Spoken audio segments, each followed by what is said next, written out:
Ah, I'm going to mention one man. One man. One man. And I don't know where I have to bring him up, but I have to. This man is named Michael Jackson. Michael sent for me. I went to see him. The boy was in a stupor. He was in a stupor.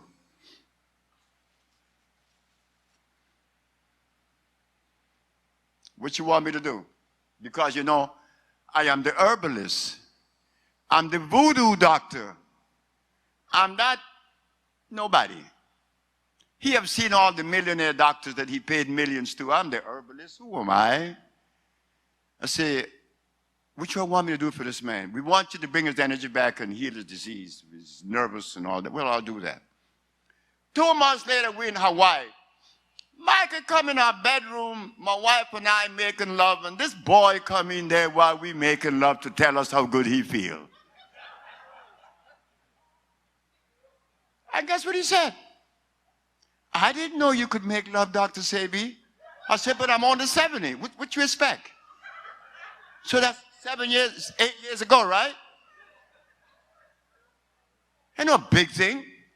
But to some it is. To some it is. I know a woman make love in the 80s, and they look good. Ah, but all that depends on your diet. So Michael Jackson saw this recovery. He said, we're going to the Pillsbury farm in Colorado. So we went there, nice farm. I like Aspen. He sent for his son. His son had a tumor on his frontal lobe that was hurting him for 5 years. Omar, his only biological son, came from Norway to Aspen. Michael said, I want you to treat my son. I just came back from Guinea, and I brought an herb known as Sia. I put the herb in a bag, and I told the boy to inhale, and the boy sneezed 52 times. On the 53rd, the tumor came out at the door, right when he was going out the door. When Michael saw that, Michael then moved us to Orlando. And who did he call? Helga. Who is Helga? That is the boy's mother.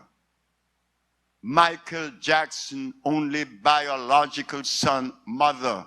Helga from Norway, Oslo. She today lives in Oslo, and she's a dental assistant. She came, she's in a bed.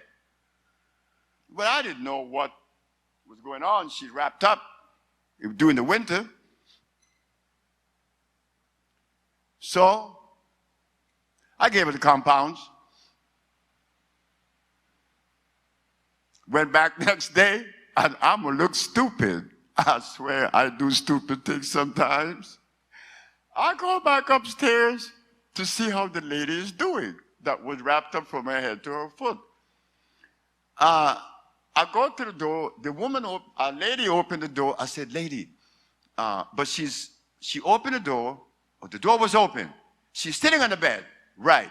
I said, lady, where is the lady that I gave the compounds to last night? She said, what lady? I'm the lady. Oh. I said, how you feeling? She said, I'm feeling good. 4 days later, Michael Jackson and my wife and I, and some other folks are talking in the courtyard in Orlando. Hey, come, Michael. Sebi, Helga is walking. Helga is walking. My wife looked at me and said, what's wrong with Michael? I don't know. Helga's walking. So, that's something normal. He said, no. She wasn't walking for 5 years. She came in a wheelchair from Norway. And then Helga came and hugged me with tears coming down my shoulders and saying, I had not seen my period in 5 years. It's down today. Wait.